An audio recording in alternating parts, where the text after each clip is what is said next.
Hi, this is Brad Constantine, and this is a podcast recording of the Old Testament. Although this is not an official recording of the Church of Jesus Christ of Latter-day Saints, every effort's been made to be as doctrinally accurate as possible. I'll be using for the text the Joseph Smith translation of the Old Testament, along with many commentaries from general authorities of the Church, BYU professors, Bible scholars, and others. This format will be very detailed, and so if you want a deep analysis of the Old Testament, you come to the right place.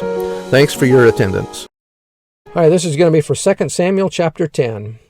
And it came to pass after this that the king of the children of Ammon died, and Hanun, his son, reigned in his stead. David sends an embassy of sympathy at the death of the king, but the new king thinks they are spies and abuses them and lets them go. David attacks them for their insolence.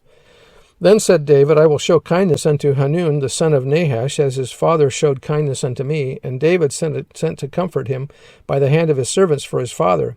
And David's servants came into the land of the children of Ammon.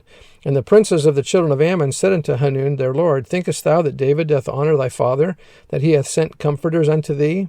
Hath not David rather sent his servants unto thee to search the city, and to spy it out, and to overthrow it?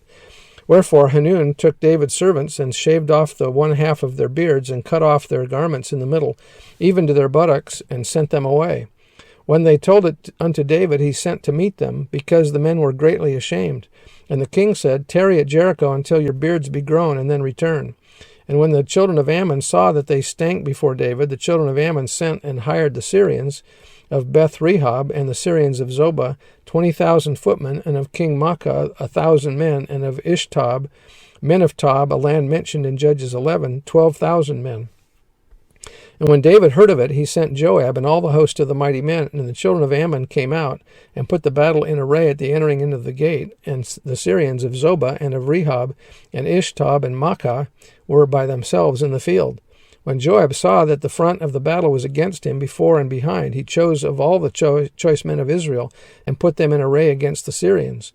And the rest of the people he delivered into the hand of Abishai his brother, that he might put them in array against the children of Ammon. And he said, If the Syrians be too strong for me, then thou shalt help me. But if the children of Ammon be too strong for thee, then I will come and help thee. Be of good courage, and let us pray. Let us play the men for our people, and for the cities of our God, and the Lord do that which seemeth him good. And Joab drew nigh, and the people that were with him, unto the battle against the Syrians, and they fled before him. And when the children of Ammon saw that the Syrians were fled, they fled also before Abishai, and entered into the city. So Joab returned from the children of Ammon, and came to Jerusalem.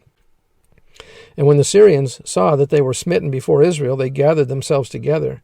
And Hadarezer sent and brought unto the Syrians that were beyond the river, and they came to Helam, and Shobach, the captain of the host of Hadarezer, went before them. And when it was told David, he gathered all Israel together, and passed over Jordan, and came to Helam. And the Syrians set themselves in array against David, and fought with him. And the Syrians fled before Israel, and David slew the men of 700 chariots, and the Syrians of 40,000 footmen, and smote Shobach, the captain of their host, who died there. And when all the kings that were servants to Hadarezer saw that they were smitten before Israel, they made peace with Israel, and served them. So the Syrians feared to help the children of Ammon any more. And that's the end of chapter 10. Come back tomorrow, and we'll see what happens. The exciting adventure continues.